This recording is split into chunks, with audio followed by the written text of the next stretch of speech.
The kind little dragon. Once upon a time, in a faraway kingdom, there lived a little dragon named Draco. Draco was different from all the other dragons.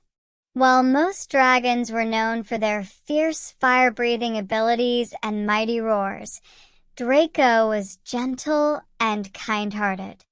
He didn't want to scare people or cause trouble. He just wanted to make friends and help others. However, the villagers in the nearby town were afraid of dragons, and they didn't understand that Draco was different.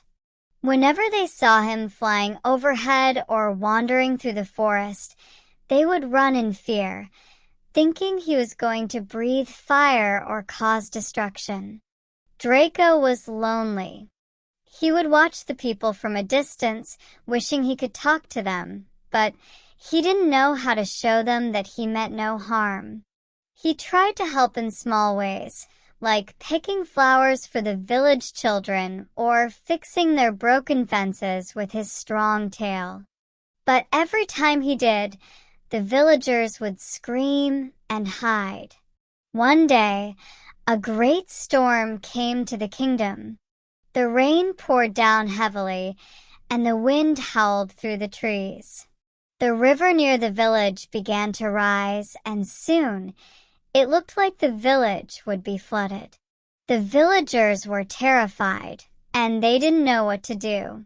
Draco, watching from the safety of the forest, saw that the water was rising fast. He knew he had to do something to help, even if it meant facing the villagers' fear. Without wasting any time, Draco flew to the village, landing carefully in the middle of the square. The villagers froze in fear when they saw him. They thought he was there to cause trouble, but Draco spoke gently, his voice calm and warm. "Please do not be afraid," Draco said. "I am here to help. The river is rising, and if we do not act quickly, the village will be flooded." The villagers were too frightened to respond, but one little girl stepped forward. Her name was Lily, and she had always been curious about the dragon. "What can we do to help?" she asked, her voice trembling but kind. Draco smiled. "I need your help to build a wall of sandbags along the riverbank to stop the water from flooding the village. I can carry the sandbags with my tail, but we will need many hands to place them in the right spots." Lily nodded, and soon more villagers joined her, working together with Draco.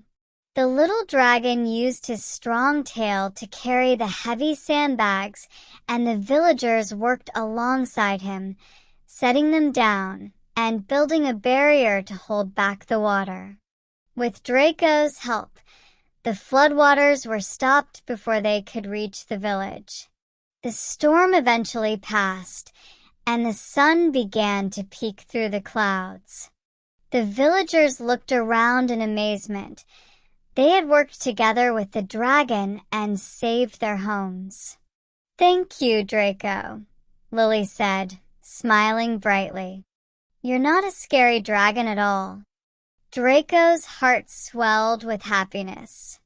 For the first time, the villagers saw him for who he truly was, a kind-hearted dragon who just wanted to help.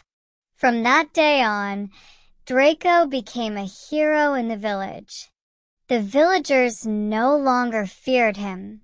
Instead, they saw him as a friend who had saved them when they needed help the most. Draco learned that sometimes showing kindness and offering help is the best way to change hearts and make lasting friendships.